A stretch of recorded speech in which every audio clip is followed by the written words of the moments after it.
Ectopic pregnancy, यानी कि जो फ़्लैपियन ट्यूब होती है बेबी वहीं ग्रो करने लगता है, जो भ्रूण होता है वो वहीं ग्रो करना शुरू हो जाता है। तो आखिर ऐसा होता क्यों है? क्योंकि बच्चे को तो बच्चेदानी के अंदर ग्रो होना है, तो वो वहाँ पे उस गर्भनाल के अंदर क्यों ग्रो होने लगता है?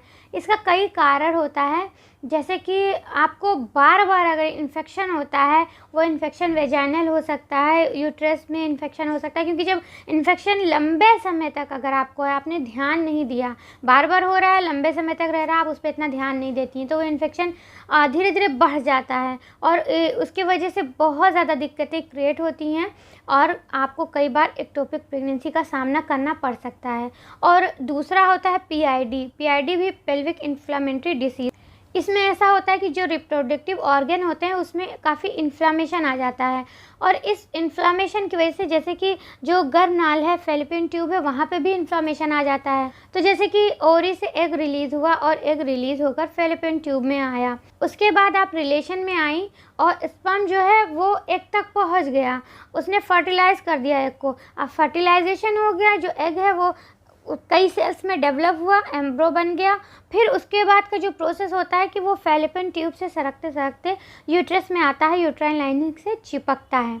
लेकिन इन्फ्लामेशन के कारण वो कई बार वो एग जो होता है वो सरक के जो उसको आना है यूट्रस में, वो वहाँ तक पहुँच ही नहीं पाता है। वो किसी वजह से वहीं फंस जाता है, वहीं पे अटक गया इन्फ्लामेशन के कारण और फिर ऐसा होता है कि वो धीरे धीरे वहीं पे ग्रो होना शुरू हो जाता है। तो ऐसे में बहुत दिक्कत आती है और कई बार तो ऐसा होता है कि 1-2 बार ऐसा हुआ कि वहीं पे फैलोपियन ट्यूब में ग्रो हो गया बेबी, एक्टोपिक प्रेगनेंसी डॉक्टर ने बताया, फिर उसको सर्जरी से वहाँ से हटाया जाता है।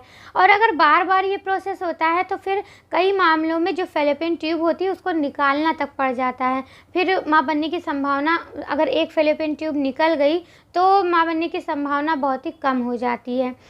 तो अब आपको ऐसा क्या करना है जिसकी वजह से आप इससे बच सकें? इसमें सबसे पहले अगर आपका वज़न ज़्यादा है तो आप वज़न को कंट्रोल करें, क्योंकि बढ़ा हुआ वज़न भी एक्टोपिक प्रेगनेंसी का ज़िम्मेदार हो सकता है। और उसके अलावा आपको क्या करना है, आपको अपनी इम्यूनिटी को स्ट्रॉन्ग करना है, क्योंकि जो आपको इन्फेक्शन हो रहा है, बार-बार हो रहा है, लंबे समय तक रह रहा है, वो कहीं न कहीं आपकी इम्यूनिटी वीक होने की वजह से हो रहा है। क्योंकि अगर आपकी रोग प्रतिरोधक क्षमता कम होती है तो वायरसेस जो होते हैं वो बहुत जल्दी अटैक करते हैं और इस वजह से आपको इन्फेक्शन बार-बार लगता है। तो इम्यूनिटी को स्ट्रॉन्ग करें, उसके लिए आप विटामिन सी वाली चीज़ें ले सकती हैं, जैसे कि आप नींबू पानी ले सकती हैं या और बहुत सारे ऑरेंज ले सकती हैं, मौसम्मी ले सकती हैं, आप इस सीज़न में मैंगो अभी आप ले सकती हैं और भी बहुत सारी चीज़ों में विटामिन सी होता है, वो आप ले सकती हैं। और उसके अलावा आप ओमेगा 3 वाली चीज़ें ज़रूर लीजिए, जैसे कि फ्लैक्स सीड हो गया और चिया सीड हो गया, अखरोट हो गया और फ़िश हो गया। और उसके अलावा आप विटामिन ई वाली चीज़ें भी ज़रूर लें, जैसे कि अखरोट हो गया, बादाम हो गया और भी बहुत सी चीज़ों में विटामिन ई पाया जाता है, तो ऐसी चीज़ों का सेवन ज़रूर करें। उसके अलावा आप स्ट्रेचिंग एक्सरसाइज करें, कीगल एक्सरसाइज आप कर सकती हैं और उसके अलावा आप अदरक और हल्दी की चाय ले सकती हैं या तेज़पत्ते की चाय ले सकती हैं। इसको आप सुबह खाली पेट ले सकती हैं।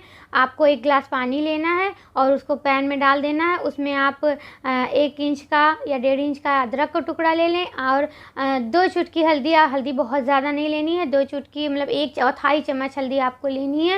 उसको आप अच्छे से बॉईल करें, जब पानी आधा रह जाए तो इसको चाय की तरह आप सिप कर करके पिएँ सुबह खाली पेट।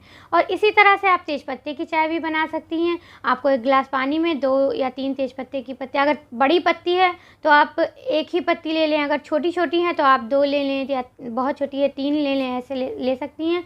उसको बॉयल करके पानी आधा रह जाए तो उसको पिएँ। ये सब चीज़ें आप करेंगी तो आपको एक्टोपिक प्रेगनेंसी की संभावना बहुत कम रहेगी।